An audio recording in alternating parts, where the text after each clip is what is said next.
오늘 이제 36장을 통해서 창세기 강해는 잠시 멈추도록 하겠습니다. 몇 개월간 좀 쉬는 시간을 갖고요. 다시 주제 강의로 넘어가려고 합니다. 주제 강의를 뭘로 할까 한 두세 가지를 놓고 고민을 많이 하던 중에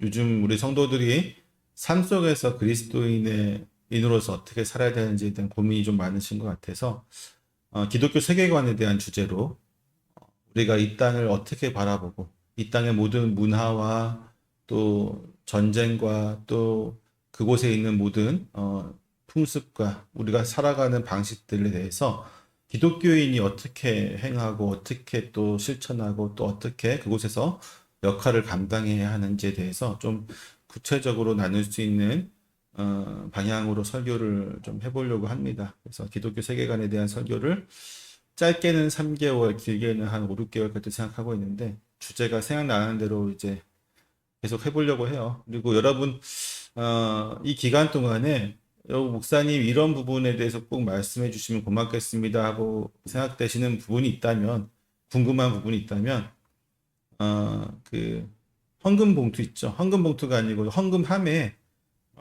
주제 관련해서 메모지에 적어서 넣으시면은 제가 그걸 참고해서 설교에 넣던지 아니면 설교의 한 부분으로 해서 답변을 하든지 해서 여러분 삶 속에서 궁금한 사항에 대해서 제가 최대한 답변해 드릴 수 있도록 성경적으로 말씀 안에서 바른 것이 무엇인지를 좀 분별할 수 있도록 하는 시간들을 가지려고 합니다. 그래서 창세기 강해는 일단은 37장으로 2부가 막을 내립니다. 2부죠. 우리가 처음에 1장에서부터 11장까지 한 번에서 설교했었고 12장부터 지금까지 왔잖아요. 그렇죠? 2부가 마치고 이제 다시 잠깐의 휴식기를 거쳐서 나머지 38장부터는 50장까지 한 번에 또 갈 거예요. 3부로 이제 마치려고 합니다. 다음 주부터 그래서 새로운 주제 설교가 들어가니까요. 그런 의미에서 신앙 고백도 좀 바꾸려고 해요.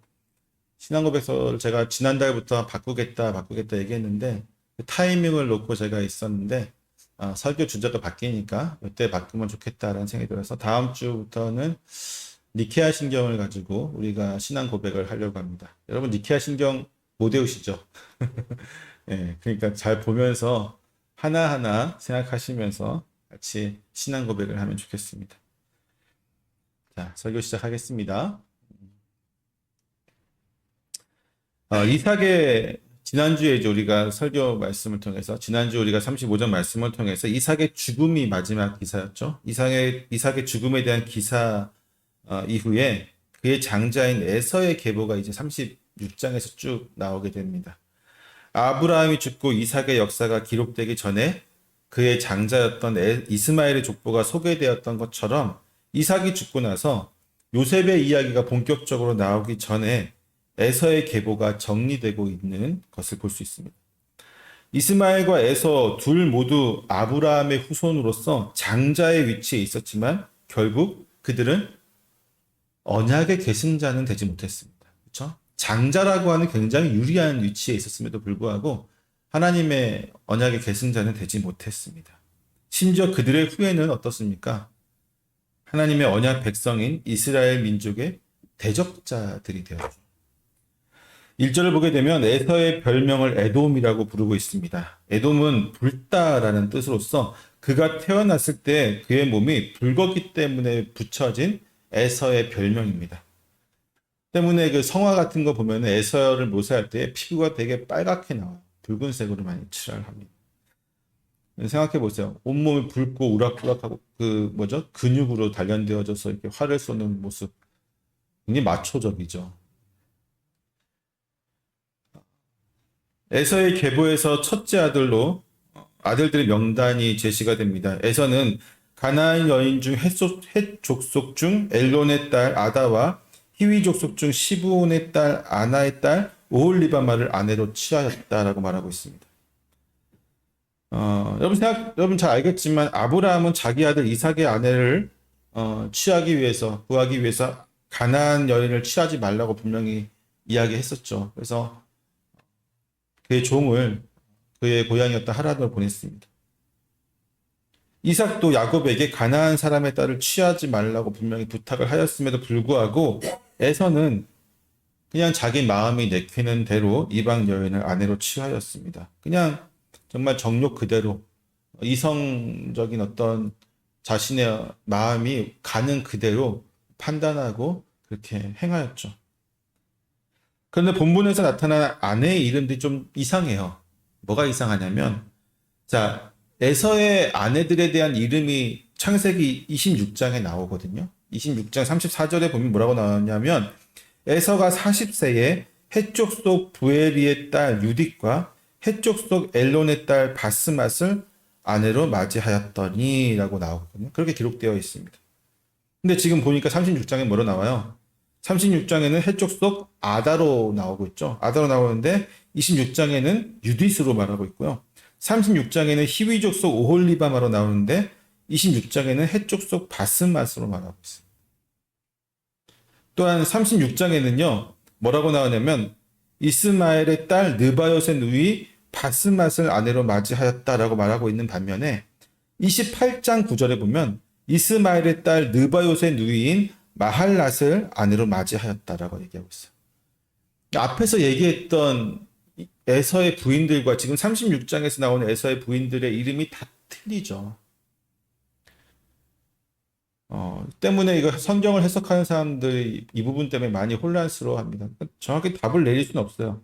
때문에 여러 가지 해석들이 존재할 수밖에 없습니다. 몇 가지가 있는데 첫째로는 자유주의 학자들, 비평학자들이죠. 비평주의 학자들은 각각 다른 전승, 거기는 이제 전승을 좋아하거든요. 무슨 전승 해서 이거는 뭐 사제들 전승이고 이거는 뭐 제사장 전승이고 그래서 여러 가지 전승을 얘기하는데 다른 전승을 가지고 기록했기 때문에 이름이 틀릴 수밖에 없다라고 이야기를 합니다.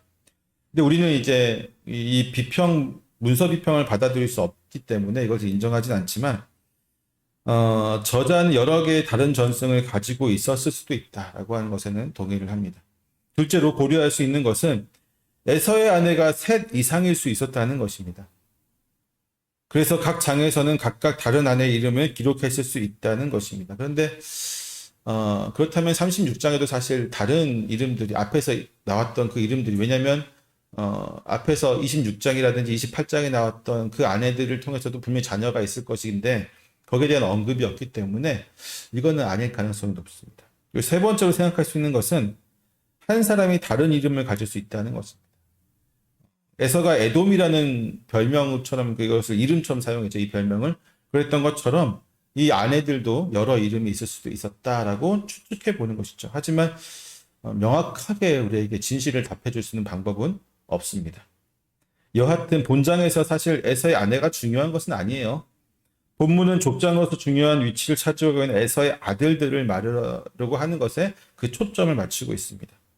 에서의 중요한 아들들에 대해서 본문은 아다는 엘리밧을 낳았고 바스마는 루엘을 낳았으며 오홀리바마는 여우스와 얄람과 고라를 낳았다고 우리에게 전해주고 있습니다. 야곱이 돌아올 때에 에서는 사실 원래 세일 지역에 우리가 지금 에돔 지역이라고도 하는 이 세일 지역에 거주하고 있었습니다. 근데 본문에서 에서는 가족과 함께 많은 가축을 거느리고 지금 가나안 땅 헤스본 아버지와 같이 아버지 이삭과 함께 또 동생 야곱과 함께 같이 살고 있는 것으로 나오죠. 본문에서 지금. 때문에 이것을 이제 아마도 우리 유추할 수 있는 것은 무엇이냐면 에서는 야곱이 이제 30년 만에 에서와 헤어지고 나서도 한 10년 만에 아버지에게 돌아오잖아요. 세겜에서의 그 사건 이후에 아버지에게 돌아온 이후에 에서가 함께 모여서 같이 살지 않았나라고 예상이 되어집니다. 하지만 그러니까 어머니 이미 돌아가셨고 아버지 이삭이 노년에 이때쯤 아마도 한 70세쯤 되지 않았을까 전후로 이렇게 왔다 갔다 할 때 같은데 그때쯤에 이제 야곱과 에서가 아버지에게 와서 한 10여 년 동안을 함께 같이 살았던 것으로 예상이 되어집니다. 하지만 아버지 이삭이 죽은 후에 둘이 함께 장례를 치르고 나서 둘은 서로 헤어지게 됩니다. 본문에서는 에서가 모든 가축과 가족과 재물을 이끌고 야곱을 떠나갔다고 얘기합니다. 왜냐하면 그 두 사람의 소유가 너무 많아서 함께 할 수 없었기 때문이다라고 성경은 이 이유에 대해서 우리가 전해주고 있습니다. 뭐가 떠오르세요? 마치 아브라함과 롯이 헤어지는 그 장면이 떠오르지 않습니까? 그것처럼 지금 야곱과 에서가 떨어지는 모습을 보게 됩니다. 앞에서 우리가 봤듯이 아브라함과 롯이 떨어졌을 때 아브라함이 먼저 롯에게 양보를 하고 롯이 먼저 차지한 반대편으로 자신이 갔죠. 반면에 본문에서는 에서가 형으로서 먼저 자기가 양보를 하고 떠나는 모습을 또 보여줍니다. 근데 문제는 뭐냐면 롯도 마찬가지고 이 에서도 마찬가지고 하나님의 약속의 땅을 떠남으로 인해서 그들에게는 참 안타까운 결과들이 나온다고 하는 사실이죠. 본문에서 형 에서가 양보하여 세일산으로 옮겨갑니다. 세일산은 사해 동남쪽에 위치한 산지인데 에서는 일찍부터 이곳에서 자리를 잡고 있었습니다. 때문에 아버지가 죽은 후에 다시 옛 터전으로 돌아온 것이죠. 그런데 사실 하나님이 약속하신 땅은 바로 가나안입니다. 때문에 에서는 아버지로부터 그 약속의 축복을 받으려 애썼습니다. 정말로 축복을 받아서 자기가 그 후계자가 되기 위해서 많은 노력을 했습니다. 때문에 내가 너를 축복하겠다고 했을 때 밖에 나가서 열심히 짐승을 사냥해서 그 사냥한 것을 또 요리를 해가지고 아버지께 가져다 드리잖아요. 그랬던 그가 이제 그 약속의 땅을 포기하고 옮겨간 것이죠. 완전히 포기하고. 어쩌면 그는 아버지와 동생과 함께 사는 동안 이 10여 년의 생활 동안 함께 살면서 진짜 하나님께서 하나님께 정하신 언약의 후계자는 내 동생 야곱이구나 라는 것을 인정할 수밖에 없었을 수도 있을 것입니다. 같이 살잖아요. 10여 년을 같이 살면서 본인은 하나님 말씀대로 안 살잖아요. 그렇죠? 멋대로 살아가는데 정말 동생 야곱은 이미 이제 세겜에서 다시 베델로 올라가서 하나님을 만나고 난 이후에 이스라엘이라는 이름을 온전히 받고 난 이후에 그의 삶, 야곱의 삶은 그 이스라엘이라고 하는 이름에 걸맞게 정말로 하나님 앞에서 믿음으로 사는 모습들을 10여 년 동안 에서에게 보여준 거죠. 에서가 그래 인정할 수밖에 없구나. 내가 형이지만 내가 장자이지만 정말 하나님께서 야곱을 더 사랑할 수밖에 없겠네 라고 하는 어떤 결론을 내렸던 것이 아닐까라고 유추해 봅니다. 상황이 어찌되었든 형이 대범하게 동생에게 양보하는 모습을 지금 보여주고 있습니다.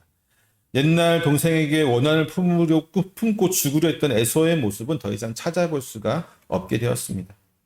하지만 에서가 이방 여인을 취한 것과 함께 가나안 땅을 떠남으로써 그는 약속의 가문에서 완전히 배제되어 버립니다.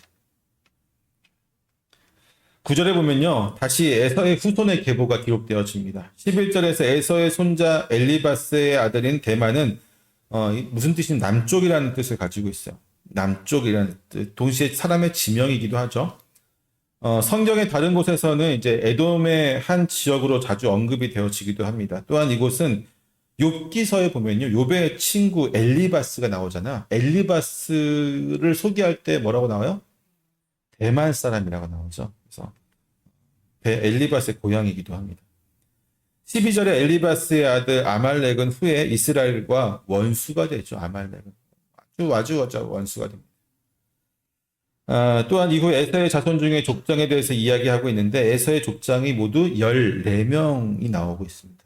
이스라엘보다 두 민족이 더 나오죠. 마치 에서가 언약의 후계자의 자리를 동생에게 양보하긴 했지만 이 땅에서의 축복은 자기가 더 많았다고, 자기가 더 많이 받았다고 전하고 싶어 하는 것처럼 보여집니다. 내가 다른 건 몰라도 자손만큼은 동생에게 질 수 없다. 그런 것 같아요.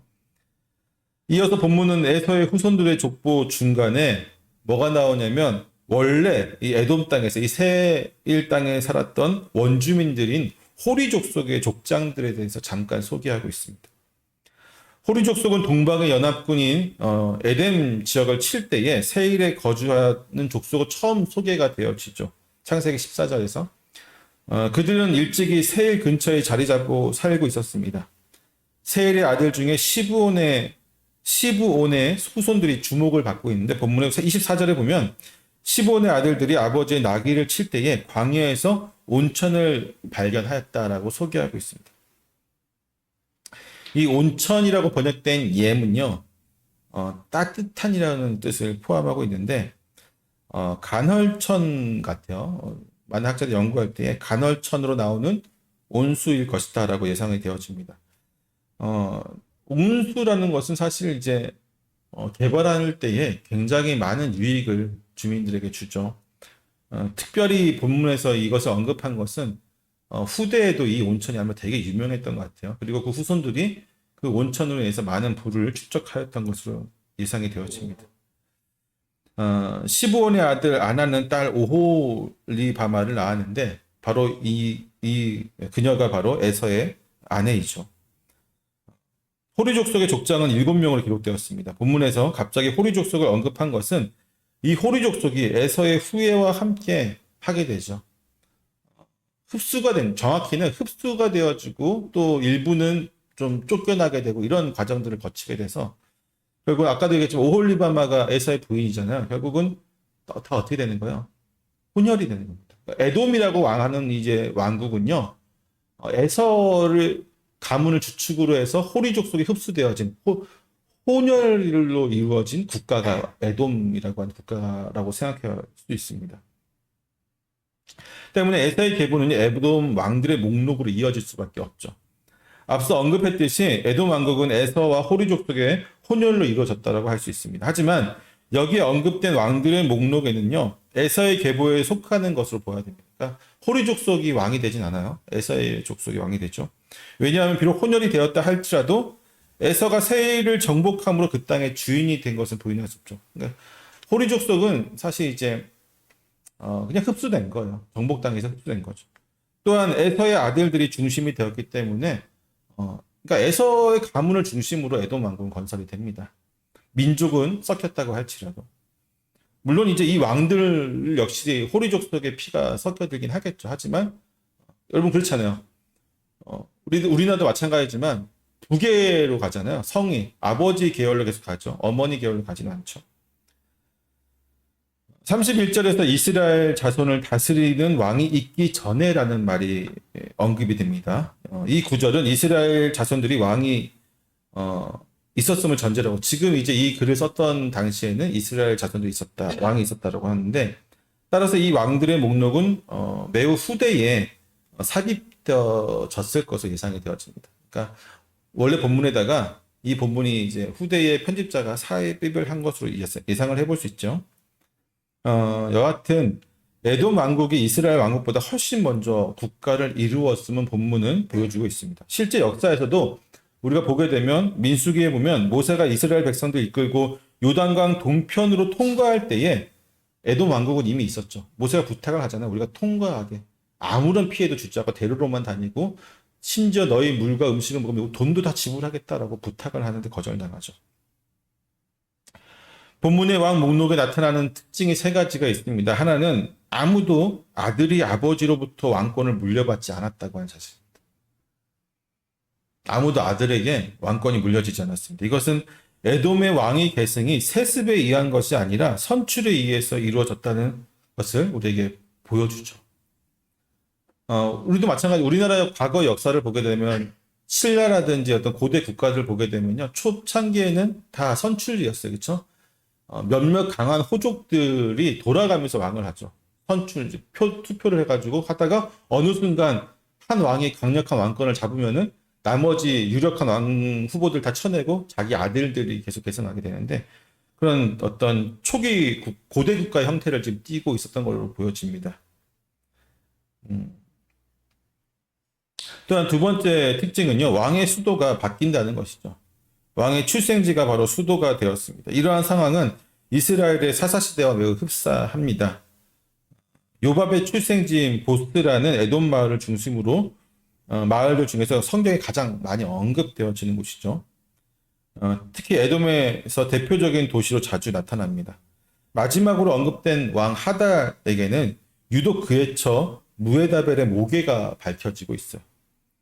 어쩌면 이것은 이제 에돔에서 모계를 중요하게 여겼던 경향이 보여지는데, 어쩌면 이것은 호리 족속의 특징이었을 수도 있습니다. 왜냐하면 아브라함의 전통은 뭐였어요? 이스라엘 전통은 모계를 중요시하지 않죠. 사실 특별한 일이 없으면 모계를 잘 언급하지 않습니다. 구속사에서 정말 중요한 역할을 했던 모계만 살짝 언급하지. 그래서 중요하게 여기지 않는데 아마 에돔은 좀 다른 것 같아요. 그리고 그것이 아브라함의 전통이 아니라 아마 호리 족속의 전통이 아니었나라고 생각이 되어집니다. 마지막을 보게 되면 이제 에서의 후손들의 명단이 나타납니다. 이 족장의 명단은 앞에 이제 36장 9절에서 14절과 15절에서 19절에 기록된 에서의 후예 혹은 족장의 명단과 좀 다릅니다. 상당히 다르게 나타나는데 이런 다른 명단이 여기에 추가된 이유는 각 지역 영주들의 명단을 추가할 필요가 있었기 때문이었습니다. 본절들에 나타나는 이들은 모두 에서의 후예들이지만 흩어져서 서로 다른 영역을 가지고 있었습니다. 구분짓고 있었습니다. 따라서 이전의 목록은 단순히 앞에 나왔던 목록은 후손들의 명단이었다고 한다면 본 마지막 절에 나오는 명단은 영주들, 각 그 지역을 다스리는 사람들의 목록으로 이제 생각이 되어집니다. 또한 이 족장들의 이름들은 역시 지역의 이름이기도 해요. 처음에 그 지역을 초창기에 그 지역의 영주가 되었던 사람의 이름을 따서 그 지역의 이름을 짓는 게 보편적이었거든요. 그렇게 되어진 것으로 보여집니다. 36장에 대한 대략적인 것을 지금 얘기한 거예요, 제가. 본문론으로 들어가서 본격적으로 이제 이야기를 해보면, 사실 이제 본격적인 요셉의 이야기가 나오기 전에,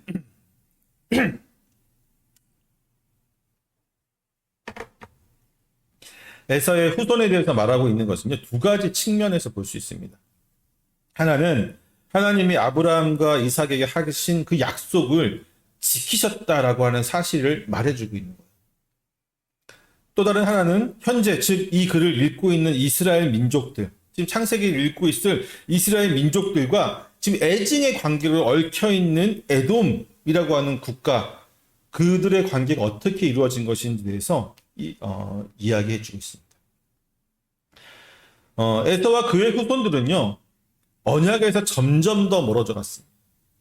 그들은 하나님으로부터 또 약속으로부터 약속의 땅에서도 멀어졌고 또 하나님의 말씀에서도 멀어졌고 또 이방 민족과 혼혈이 되면서 하나님으로부터 점점 더 멀어져가는, 이제는 완전 이방 민족으로 분류될 만큼의 그런 위치까지 멀어져 갔지만 분명한 사실은 그들은 복을 받고 있다는 것이죠.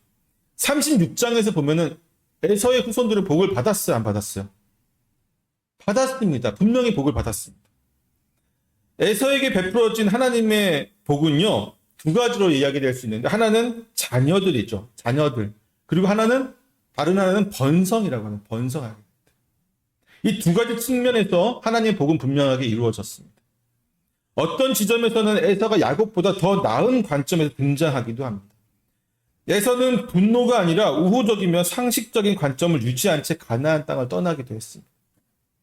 그리고 그가 받은 복은 결코 가벼운 것이 아니었습니다. 세일의 원주민은 호리 족속이었지만 역사는 이제 호리 족속은 완전히 잊어버리고 에돔이라고 하는 왕국의 에서의 족속만을 기억하게 되었죠. 하나님은 그 땅을 에서와 그의 후손에게 주시며 그의 영토가 되게 하셨습니다. 그들의 자손은 대대손손 그 땅을 자신들의 기업으로 가지게 되었습니다. 여러분, 아이러니하지 않습니까? 에서는 태어나서부터 한순간도 하나님 말씀에 온전히 복종한 적이 없는 사람이었습니다.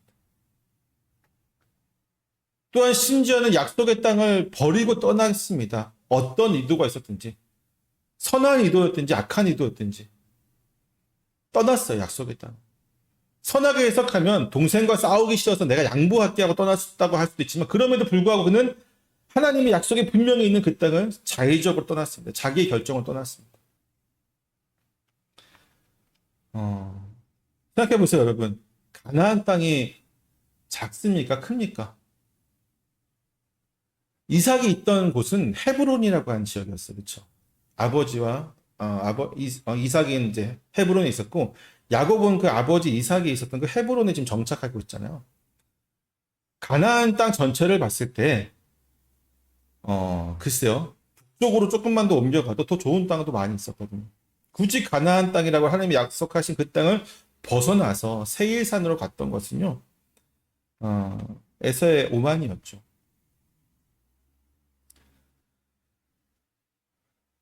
하지만 에서와 그의 후손들에게 베풀어진 이 모든 복은요, 때문에 우리는 전적인 하나님의 은혜로 이루어진 것이다라고 말할 수가 있겠죠. 에서가 한 게 있어요, 없어요? 아무것도 없습니다. 에서는 하나님 앞에 복을 받기 위해서 그 무엇도 행한 적이 없습니다. 그냥 자기 먹고 살기 바빴던 사람이었어요.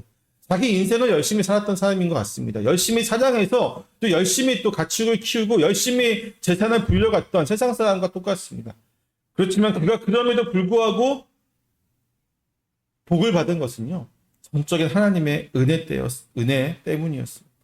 왜냐하면 에서와 그의 후손을 하나님을 섬기지 않았을 뿐만 아니라 오히려 이방 신들을 섬기며 주님의 백성을 괴롭게 하는 악한 일을 행하였기 때문입니다. 즉 아브라함이나 이삭 등과 같이 하나님을 섬기면서 오직 하나님의 말씀을 믿고 살아갔던 이들과는 전혀 다른 길을 걸어갔음에도 불구하고 그는 복을 받았다는 것이죠. 그럼에도 불구하고 하나님이 에서에게 복을 허락하신 것은요, 오직 아브라함과 이삭에게 약속하신 것을 지키기 위함이었습니다.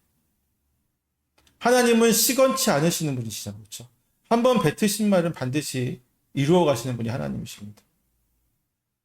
때문에 제가 누누이 얘기하지만 예언자들은 믿지 마세요. 그 예언이 자꾸 틀리잖아요. 하나님 마음 바꾸시는 분 아니에요. 하나님 한번 예언하셨으면 반드시 지키시는 분이십니다. 때문에 하나님은 아브라함과 이삭에게 약속하셨던 그 번영과 약속, 그 땅에 대한 약속들, 민족에 대한 약속들을 지키시는 것이죠.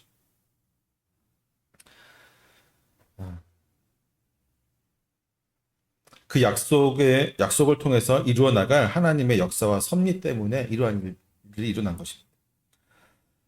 사랑하는 성도 여러분, 이 생각을 꼭 했으면 좋겠어요. 악인, 혹은 하나님을 믿지 않는 사람들이 잘 되는 것을 이상하게 여기지 마십시오. 그들이 부자가 되고 또 많은 업적을 쌓고 그리하여서 그들의 자손들까지 강성하게 이루어질 수 있다는 것에 대해서 왜 그럴까라고 의문을 품지 마세요. 하나님 믿는 백성인 나는 지금 이렇게 살고 있는데 하나님 믿지 않고 심지어 나는 그 사람의 성품이 악하다는 것도 알고 있어요. 그 사람이 얼마나 저 부를 축적하기 위해서 부정한 행태로 살았는지도 알고 있어요. 그럼에도 불구하고 왜 하나님이 그를 심판하지 않으시지? 라고 이상하게 여기지 마십시오. 이상한 것이 아닙니다. 본문에서 나오죠. 비록 에서는요, 이방의 여인들을 아내로 맞이하고 하나님의 말씀을 평생 무시하며 살았지만 그는 복을 받았습니다. 그가 받은 복은 그의 행위와 전혀 무관하게 이루어진 것입니다. 마찬가지로 우리 주위에 도저히 복을 받을 것 같지 않은 사람이 복을 누리고 살아가는 것처럼 보이는 일들이 많이 있습니다. 그들이 그러한 복을 누리는 데에는요, 여러 가지 이유가 있어요. 본문의 에사와 같이 그들의 아버지나 할아버지나 어떤 선조가 하나님 앞에 정말 충성된 어떤 삶을 살았기 때문에 하나님이 그의 자손들에게 복을 주시는 거죠. 보통 하나님 우리 잘 믿으면 몇 대까지 복이 간다 성경은 나와요. 그쵸? 복이 간다니까요. 그랬을 수도 있고요. 아니면 저희가 누누이 얘기했지만 우리가 살아가는 세상에 하나님께서 세우신 우주를 운행하는 일반적인 법칙은 뭐냐면 인과응보잖아요. 그렇죠? 본인이 열심히 노력하면 돈 버는 거예요. 그렇죠? 지혜 있고 능력 있고 똑똑하고 그러면 본인의 능력을 통해서 재산을 모을 수 있고 명성을 취득할 수 있고 유명해질 수 있고 또 많은 것을 또 가질 수가 있게 되는 것이죠. 악인이기 때문에 하나님 그의 노력을 없애버리지 않으신다. 그가 하나님을 믿지 않기 때문에 열심히 땀 흘리는 것에 대해서 하나님 보상을 일부러 주지 않은 하나님이 아니시라고. 그래서 너무 당연한 거죠. 단지 믿는 자에게 하나님은 좀 더 하나님의 은혜와 복을 더 주실 수는 있겠지만 믿지 않는 자라고 해서 그가 행한 것에 대해서 일반적인 하나님의 은총을 거두어 가시진 않으세요. 그 모든 일에는 하나님의 섭리가 있습니다. 하나님이 통치하시는 지혜와 뜻에 따라 하나님 믿지 않는다고 할지라도 충분히 이 땅의 복을 누릴 수가 있는 것이죠. 그리고 분명한 사실 하나는요, 뭐냐면 우리가 그러한 사실 가운데 우리가 반드시 기억해야 될 것은 무엇이냐면 하나님은 공의의 하나님이라는 사실입니다. 이것은 반드시 기억해야 됩니다. 하나님은 악인의 형통을 특별한 섭리를 통해서 잠시 허용하는 것이지 그것이 하나님의 뜻은 아니에요. 시편 73편 한번 찾아보실래요? 시편 73편입니다. 함께 좀 읽었으면 좋겠습니다. 시편 73편입니다.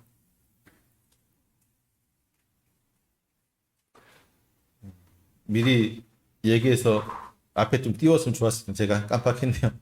자, 시편 73편입니다. 지금 아삽이라고 하는 사람의 시인데요. 아삽이 억울함을 토로합니다. 하나님, 왜 악인들이 잘 되는 것 같습니까? 라고 하는 말로 지금 하고 있어요. 같이 한 목소리 한번 읽어봅시다. 시작. 하나님이 참으로 이스라엘 중 마음이 정결한 자에게 선을 행하시나 나는 거의 넘어질 뻔하였고 나의 걸음이 미끄러질 뻔하였으니 이는 내가 악인의 형통함을 보고 오만한 자를 질투하였음이로다. 그들은 죽을 때에도 고통이 없고 그 힘이 강건하며 사람들이 당하는 고난이 그들에게는 없고 사람들이 당하는 재앙도 그들에게는 없나니 그러므로 교만이 그들의 목걸이요 강포가 그들의 옷이며 살찜으로 그들의 눈이 솟아나며 그들의 소득은 마음의 소원보다 많으며 그들은 능욕하며 악하게 말하며 높은 데서 거만하게 말하며 그들의 입은 하늘에 두고 그들의 혀는 땅에 두루 다니도다. 그러므로 그의 백성이 이리로 돌아와서 잔에 가득한 물을 다 마시며 말하기를 하나님이 어찌알랴 지존자에게 지식이 있으랴 하는도다. 볼지어다 이들은 악인들이라도 항상 편안하고 재물은 더욱 불어나도다. 내가 내 마음을 깨끗하게 하며 내 손을 씻어 무죄하다 한 것이 실로 헛되도다. 나는 종일 재난을 당하며 아침마다 징벌을 받았도다. 내가 매일 스스로 이르기를 내가 그들처럼 말하리라 하였더라면 나는 주의 아들들의 세대에 대하여 악행을 행하였으리라. 내가 어쩌면 이를 할까 하여 생각한즉 그것이 내게 심한 고통이 되었더니 하나님의 성소에 들어갈 때에야 그들의 종말을 내가 깨달았나이다. 주께서 참으로 그들을 미끄러운 곳에 두시며 파멸에 던지시니 그들이 어찌하여 그 일이 갑자기 황폐되었는가. 놀랄 정도로 그들은 전멸하였나이다. 주여 사람이 깬 후에는 꿈을 무시함같이 주께서 깨신 후에는 그들의 형상을 멸시하시리이다. 여기까지 읽겠습니다. 여기까지만 읽겠습니다. 아삽의 마음이 느껴져요. 아삽은 정말 신실한 사람이었던 것 같아요. 정결한 마음으로 하나님의 백성으로서 주의 말씀을 정말로 잘 준행한 사람. 한순간도 하나님의 말씀에서 벗어나지 않으려고 이 땅에서 노력했던 사람인데 그렇게 내가 평생을 살아왔는데 내 주위를 보니까 나처럼 안 하는 사람들, 오히려 심지어 악인들, 심지어 하나님을 무시하고 업신여기는 사람들이 떵떵거리며 살더라. 그들은 죽을 때에도 정말 편안하게 죽고 살아있는 동안에도 정말 그들의 강포함이 넘쳐났다. 하나님 갚아주셔야 되지 않습니까? 적어도 죽기 전에는 저 악인이 죽기 전에는 하나님이 그에게 고통을 주시고 그의 재물을 다 뺏어가야 되지 않겠습니까? 그것도 이루어지지 않으면 어떻게 하나님이 공의의 하나님입니까? 하나님이십니까? 억울한 거예요. 하나님의 심판이 이 땅에서 이루어진다라고 생각하는 거죠. 그런 의미에서 보면 정말 우리 주위에는 악인이 그렇죠? 죽을 때까지 그 악인이 편안하게 죽는 경우가 있어요, 없어요? 있어요. 많이 있습니다. 저 사람은 정말 끔찍한 고통을 당할 만큼 너무 많은 악을 해놨음에도 불구하고 어떤 이들은 정말 수천만 명의 사람을 학살한 사람 있잖아요. 여러 왕들이 있잖아요. 왕들도 있었고 뭐 대통령도 있었고 여러 사람도 있잖아요. 학살한 사람들.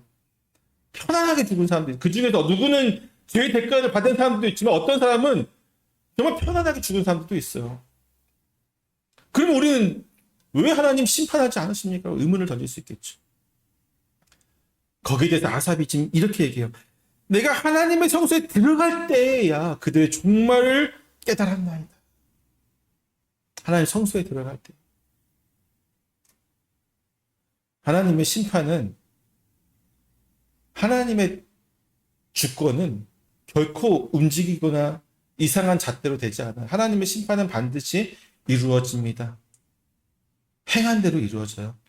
단지 그 심판을 하나님의 뜻에 따라서 그 시기가 정해질 뿐이에요. 이 땅에서 필요하다고 하실 때 이 땅에서 그를 심판하실지, 아니면 이 땅에서 더욱더 죄악됨을 놔두고 더 큰 죄를 지고 끝까지 회개하지 않게 놔두신 다음에 그 영혼이 하늘로 올라왔을 때 하나님께서 더 큰 심판을 내리시든지, 그 차이만 있을 뿐이에요. 그 차이만. 근데 우리는 이 땅에서의 심판이 안 보이니까 조급해지죠. 이 땅에서 그에 대한 심판이 이루어지지 않는 것에 대해서 그렇죠. 왜? 상대적으로 나는 너무 억울하니까. 그렇지만 하나님의 심판은 하나님의 주권 안에서 반드시 이루어진다. 단지 때의 차이예요. 이 땅에서 이루어지느냐, 하늘나라에서 이루어지느냐. 에돔은요, 이스라엘과는 오늘 본문에서 나오지만 형제 국가입니다. 에서라고 하는 야곱의 형제였잖아요. 이스라엘과 에돔의 관계는요, 그렇지만 역사적으로 봤을 때 가까웠던 적이 거의 없었습니다. 이스라엘 민족이 애굽에서 400년간의 종살이를 하는 동안에 에돔의, 에서의 후손들은요, 에돔이라고 하는 왕국을 세워서 번성하고 있었습니다. 하지만 출애굽 당시에 모세가 에돔 땅을 통과하고자 했을 때 그들은 그 제안을 단번에 거절합니다. 하나님이 개입하지 않았다면 그들은 그 당시에 멸망할 수밖에 없었을 것입니다. 그 후에 왕국 시대에 들어와서 사울 왕 때는 에돔과 전쟁을 벌였고요. 다윗 왕 때는 에돔을 정벌해서 그 땅을 다 통치하고 발 아래 두었습니다. 당시 다윗의 군대 장관인 요압은요, 6개월 동안 에돔에 머물면서 무려 18,000명의 장정들을 죽였습니다.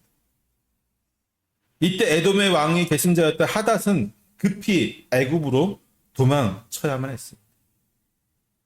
솔로몬은요, 에돔 땅 에시온 게벨에 배를 만들고 함대를 정박시켰고 또 무역의 중심지로 만들었어요. 그러니까 다윗 때부터 솔로몬 때까지는요, 이 땅은 완전히 이스라엘 땅 중에 속하고 있었습니다.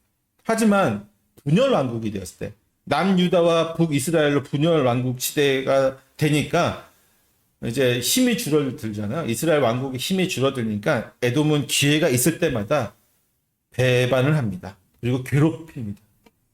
계속해서 반역을 일으키고 독립하고 또 괴롭히기도 하죠. 대표적으로 에돔은 유다 왕 여호람 때에 반란을 일으켜서 독립을 시도했고요. 이후로 여러 번 자주 유다를 약탈합니다. 아마샤 왕은 다시 에돔을 침공하여서 이곳을 점령하고 염곡에서 1만 명을 죽이고요. 수도 셀라를 함락시킨 뒤에 이 에돔 왕국 이름을 욕드엘로 바꿔버립니다. 하지만 이제 북이스라엘이 멸망한 이후에 에돔은 아수르의 지배를 받게 돼요. 아수르의 완전한 속국이 되어지는데, 아수르의 기록에 의하면 이 시기에 아수르의 조공을 바친 에돔의 왕은 코스말라, 아이아람무, 코스가브리 이런 왕들이 이제 조공을 바쳤다고 해요. 하지만 역설적이게도요, 참 아이러니하게 역설적이게도 이 아수르 제국의 속국으로 전락한, 속국이잖아요. 그 전락한 이 시기가 에돔이 가장 번성했던 시기이기도 합니다. 아이러니하죠. 이 시기에 에돔은 아수르의 보호를 받으면서 크게 번성해서 인구도 많이 증가했고요. 유다의 땅들을 많이 빼앗습니다. 빼앗아서 정착하기도 했습니다. 그러다가 BC 586년경에 예루살렘 성에 함락되었을 때, 그 당시에 이 바벨론 군대의 선봉이 바로 에돔의 군대였습니다. 에돔이 예루살렘을 함락시키는데 그 선봉장의 역할을 맡았어요. 형제 국가가 형제국을 멸망시키는데 앞장섰던 것입니다. 이처럼 에돔은요, 형제 나라를 돕기는커녕 오히려 대적하고 압제함으로써 하나님에게 멸망을 선고받게 됩니다. 에스겔서라든지 뭐 여러 선지서에 보면은 멸망이 선고되어집니다. 더욱이 선지서에서 에돔은요, 미래의 대심판의 장소, 미래의 대심판이 이루어질 그 장소가 에돔이 될 것이라고 예언되어지기도 하고요. 이스라엘 인접 국가들 중에서 아까도 얘기했지만 유일하게 하나님의 국류를 약속받지 못했던 나라로 자리매김하게 됩니다. 더 아이러니한 것은 무엇이냐면요, 이 에돔이 결국 예수님의 대적자가 되는 거죠. BC 5세기경에 에돔은 아랍의 침공을 받아서 나바테아라는 왕국을 됩니다. 그 나바테아 왕국을 거쳐가서 그리스와 로마 시대 때는 이두메로 불렸어요. 이 사람들이 이두메로 불렸는데, 이 마카비 시대 요한 힐카누스 때는 이 이두메를 정복하고 강제로 그곳의 남자들을 할례를 시켜서 유대교 안에 복속을 시킵니다. 개종을 시키는 거죠. 그래서 이제 유대교에 편입되어지는데, 그러다가 로마가 이제 팔레스타인을 정복하게 되었을 때에 이 이제 에돔 출신, 이 이두메 출신인 안티파테르가 로마의 행정관이 돼서 이제 유대 지역을 다스리게 되고, 그의 아들이 누구냐면은 헤롯 대왕입니다. 헤롯 대왕이 예수님이 태어나자마자 예수님 죽이려고 했잖아요. 결국 그 아들들이 분봉하게 돼서 이스라엘 통치하면서 하나님의 나라에다가 큰 대적자로 매김하게 되죠. 자리매김하게 되죠. 그러한 에돔의 역사는 결국 예루살렘의 함락과 함께 역사 속에서 영원히 사라지게 됩니다. 여러분, 이러한 에돔의 역사를 보게 되면요, 결국 그들의 가장 큰 불행의 원인은 하나님의 언약 백성의 지위를 그들이 버렸다고 하는 것에 있을 수 있습니다. 아까도 처음에서 얘기했지만 에서가 가나안 땅을 떠난 것은 선한 의도있을 수도 있지만 자기의 결단에 의해서 하나님의 약속의 땅을 떠난 것이잖아. 에서가 하나님의 언약의 정식적인 계승자가 되지 못하였지만 적어도 그가 언약의 테두리 안에만 머물고 있었다면 그와 그의 후손은 결코 이방의 민족으로 남지는 않았을 것입니다. 그렇죠? 그럼에도 불구하고 에서는 분명 다른 이방 민족들보다 하나님의 언약 백성에 가장 가까운 지위를 가지고 있었음에도 불구하고 그는 그것을 버렸습니다. 심지어 그는 어떻습니까? 이삭의 장자였습니다. 그리고 아버지는 사실 야곱보다 누구를 더 사랑했어요? 에서를 훨씬 더 많이 사랑했어요. 사실 결과론적이지만 에서가 그냥 딴짓 안 하고요, 아빠 말만 잘 듣고 있었으면, 그냥 순종만 잘하고 있었으면요, 하나님이 미리 정하셨음에도 불구하고요, 그는 언약의 백성 안에 남아 있었을 것입니다. 그렇죠? 하지만 에서는 아버지의 말씀에 순종하지 않았고 아버지 어머니를 근심하게 만들었으며 언약의 땅을 떠나서 자신의 힘으로 땅을 차지하고 민족을 만들어 나갔습니다. 에서의 가장 큰 장점은 뭐냐면, 아까도 얘기했지만 에돔은 뭐예요? 붉은이라는 뜻이죠. 그는 사냥하는 자였습니다. 그는 털이 많은 자였어요. 우리가 생각하는 고대 시대의 거인 같은, 어떤 장수 같은 강한 힘을 가진 사람이었습니다. 이것이 그의 장점이었는데 제가 볼 때는 이것이 그의 가장 큰 단점이 되었던 것 같습니다. 그는 자신의 힘을 너무 자신만만하게 생각했습니다. 자신의 힘을 너무나도 믿었습니다. 때문에 우리 야곱은 집에서 새님 같은 사람이었죠. 힘이 없고 연약한 사람이었죠. 우리도 그래요. 우리가 그리스도인으로서 살아갈 때에 제가 많은 사람들 만나봤을 때 하나님 앞에 더 무릎 꿇고 하나님 앞에 더 잘 나오는 사람은요, 스스로가 연약하다는 사실을 인지하는 사람입니다. 여러분, 어떤 사람이, 이건 물론 이제 케이스 바이 케이스이기 때문에 이거 정답이라고 얘기할 수는 없지만, 어떤 사람이 하나님 앞에 제일 무릎 꿇지 않냐면요, 자수성가한 사람들이에요. 그분들은 다는 아니지만 하여튼 일부는 정말 하나님께 잘 나오지 않아요. 왜? 자기가 성공한 게 하나님의 은혜 때문에 성공했다고 생각하는 분들은 나와요. 그렇지만 내가 열심히 살아서 내가 자수성가했다, 내가 정말 성실히 살았다, 그래서 나는 이만큼의 부를 이루었다고 하시는 분들은요, 하나님께 나올 이유가 없어요. 교회에 나와도 정말 그 사람 믿음을 의심할 수밖에 없는 부분들이 있습니다. 하나님 앞에 무릎 꿇지 않아요. 애통해하지 않아요. 주여 나를 살려주십시오. 나에게 하나님 은혜를 내려주십시오. 굳이 기도하지 않아요. 에서처럼만. 에서는 너무나도 안타깝지만 많은 것을 가지고 태어난 사람이었어요. 그 자신의 본인의 능력도 그렇고 아버지로부터 물려받은 재산도 많았어요. 많은 것을 가지고 태어났기 때문에 그는 하나님을 찾지 않았고 그 많은 것에 대해서 자신의 어떤 그 오만함이 더해져서 그는 하나님보다는 자기 자신을 믿고 자기가 가진 것을 믿고 자기가 행할 그 능력을 믿었다. 사랑하는 성도 여러분, 분명히 이 땅에 축복을 받는 것 좋은 거죠. 에서와 같이 복을 받는 것 좋습니다. 물론 이삭도 복을 받았고 야곱도 복을 받았지만 분명한 차이는 뭐예요? 이삭과 야곱은 자신들의 받은 복이 누구 때문이라고 생각했어요? 하나님의 전적인 은혜 때문이라고 생각한 반면에 에서는 그렇지 않았습니다. 이것이 큰 차이를 낳은 것입니다. 여러분, 사소한 것, 우리의 삶에서 사소한 것 하나조차도 하나님의 은혜로 여길 수 있는 믿음을 가지시기를 축원합니다. 여러분에게 만약에 자녀가 있다면요, 그 자녀들에게 이것만큼은 꼭 가르쳐야 돼요. 믿음의 여러 가지 있지만 순종도 가르치고 여러 가지 가르쳐야 되겠지만 우리가 가지고 있는 것, 누리고 있는 것 정말 작은 것 하나조차도 하나님의 은혜가 없다면 안 되는 것이라는 사실을 분명하게 가르쳐요. 자녀가 그것을 가르침 받지 못하면 애석골이 나는 거예요. 지금 너희 부모가 이렇게 살고 있는 것이 하나님의 은혜 때문임을 반드시 가르치지 못한다면 그 자녀는 하나님을 믿지 않는 백성이 될 수밖에 없습니다. 이제 결론을 내립니다. 성도 여러분, 우리는 지금 무엇을 누리고 있습니까? 여러분, 우리가 누리고 있는 건 모든 것 다 전적으로 모든 것이 다 하나님의 은혜 때문임을 믿습니까? 우리는 하나님의 백성이고 그분의 베풀어 주신 은혜로 살아가는 존재임을 한시도 잊지 않는 저와 여러분 되시기를 축원합니다. 기도하겠습니다.